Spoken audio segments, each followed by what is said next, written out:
Our round of 64 previews on this round of 64 Friday continue live right here on the early line on SportsGrid. He is Joe Ranieri. He is back in the mix. I am Ben Stevens. Yesterday, Joe, only one of the four number one seeds in action in the round of 64. North Carolina handling business against Wagner. UNC was a 24.5-point favorite. They won by 28, 90-62. Awaiting North Carolina, what a blue blood battle we have in the round of 32. UNC and Michigan State. But now the three other one seeds in action on this round of 64 Friday. And we start with the number one overall one seed in the reigning national champs. That is Connecticut. UConn, a 26.5-point favorite against Stetson. The question is not, Joe, is UConn on upset alert? It's, can UConn cover a 26.5-point number? So, Ranieri, what say you? Yeah, I mean, listen, this is very much, I think, like what we got from Tennessee and St. Peter's yesterday, right? You're talking about a Stetson team that has only faced one NCAA tournament caliber team this season, and they lost that game, by 31 points at Houston. So Connecticut can certainly win this game by 30 points or more if they really wanted to, but I don't see the starters playing the normal allotment of minutes here, Ben. I see this game being out of control at the break. I think the bench minutes will be going in there, and then I think the Huskies take their foot off the gas. So if I was going to play anything in this game, I would look to back the under, simply because Stetson will not even have an answer offensively for the second team of Connecticut and what they're going to be able to do. UConn has been a 20 to 29-point underdog 4 times this year. They are a perfect 4-0 straight up, of course, and they are 3-1 against the spread. But Connecticut in non-conference play, including last year's run through the Big Dance, 6 straight victories, all by double digits, they have been incredible in the last 2 years. They are 27-1 straight up in non-conference action in the last 2 seasons, with an average margin of victory that nears 24 points per game. Dan Hurley's Huskies against non-Big East teams, darn good. And, oh, by the way, they won the Big East regular season championship and the tournament title this year for the first time since 2011, in the conference tournament, in the regular season for the first time in nearly 25 years, a 25-year span where they have won 5 national championships. So Houston did not win its conference tournament crown in the Big 12 title game against Iowa State. In fact, they got their doors blown off by 30 points. There is a thought, Joe, that the Cougs under Kelvin Sampson probably had a rough week at practice to re-emphasize the intensity needed in the month of March. Houston, 23.5-point favorite against Longwood. Longwood, the champions of the Big South. How tough of a test is Longwood in for today? Yeah, Houston is, what do you call it, Ben? Yeah, they're the bully here in the tournament. Make no mistake about it. They could care less, quite honestly, about winning the Big 12. Great. Okay, we didn't win. They have always had their sights on the bigger prize here.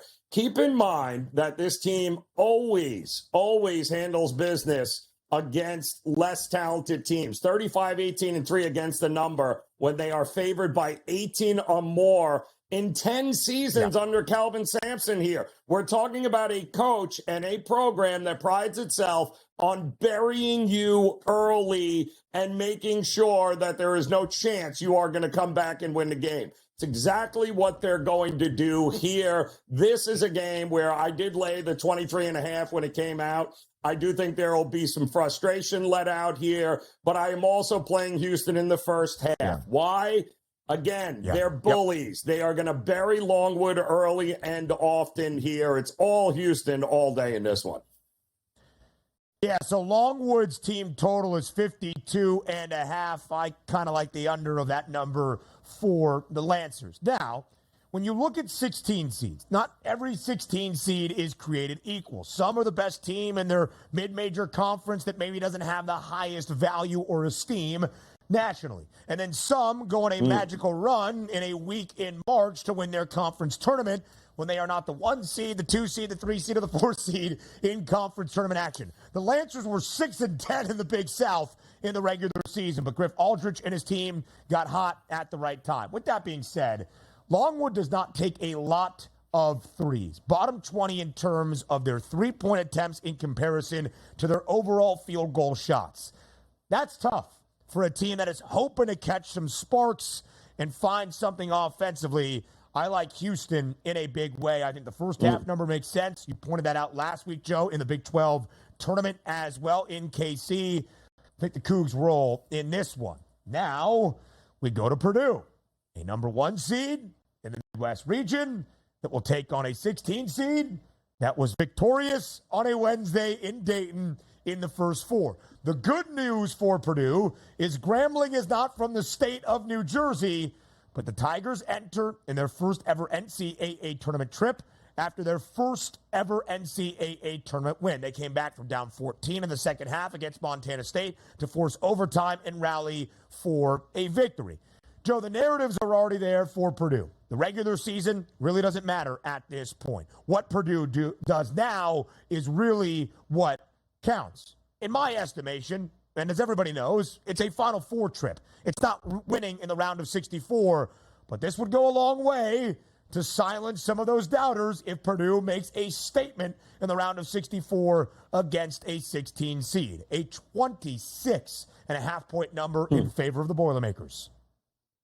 Yeah, I mean, this is where Matt Painter comes into play, and this is he has earned that reputation as Purdue has lost to a double-digit seed now for 3 consecutive years. So I do think this group will be a little bit more focused here today on Grambling. But, Ben, we got to give them a shout-out, too. I really didn't think they would be able to come from behind and win that game against Montana State in overtime. I mean, kudos to them. But Grambling, we have seen them face 6 NCAA tournament teams here during the regular season. Yeah. Colorado, Iowa State, Dayton, Washington State, Drake, and Florida. And they lost all of those games by an average margin of 31 points. This is not going to get any better for Grambling, unfortunately. I do think Purdue will stave off a 4th consecutive double-digit loss early in the tournament here. I think they will roll in this game. So, shout out to Dante Jackson and the Tigers for playing the 4th most difficult non-conference schedule in all of college basketball. You're right, Joe. They have played a ton of tourney teams. It has not gone very well, but maybe they're intimidated by the size of Zach Edey or Purdue on the jersey on the other side. Again, Purdue wins this game, whoop-de-freaking-do. I think they would cover 26.5, and that would do a big bit for silencing some of the doubters on the Boilermakers.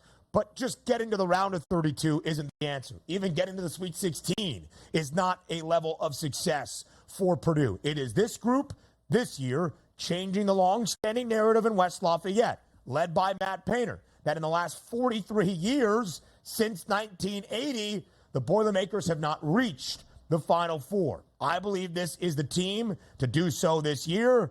Again, a good performance tonight.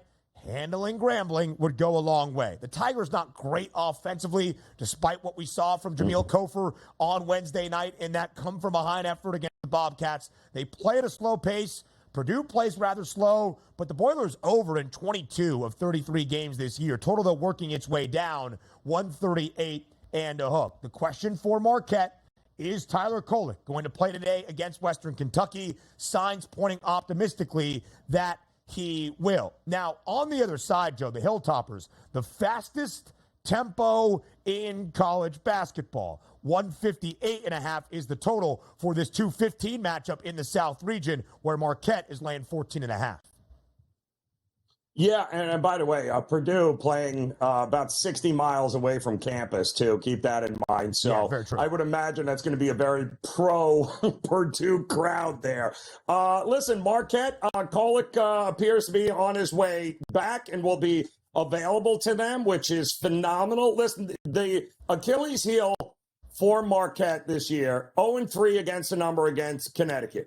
20-10-1 against the number against everybody else. And they have always played relatively better against worse teams, right? So I don't see how that changes here with Marquette and Shaka Smart. I think they'll have the boost that Kolek is going to provide for them. Oh, no, by the way, Marquette 11-2 against the number when they are a favorite coming after a loss. That's over the last two seasons. This team responds after losing. I think they responded a big way here. I don't hate laying the number in this one.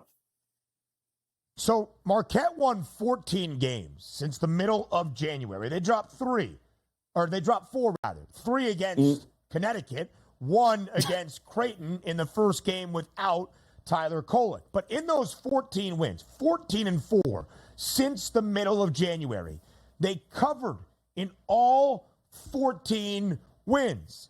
And so to only lay 14.5 against what I think is a good 15 seed in WKU, again, fastest tempo in the country. I think we see some offense if Marquette wants to work Tyler Kolek back in. How long does he play in this game in the round of 64? Would depth be an issue? I'm not so sure. But you're only laying 14.5. In comparison, Iowa State, 15.5 point favorite against South Dakota State last night. Won and covered. Tennessee laid 21.5 against St. Peter's. They won by 30+. They covered. Arizona did not cover by the hook, but won by 20 as a 20.5 point favorite against Long Beach State. Keep that in mind.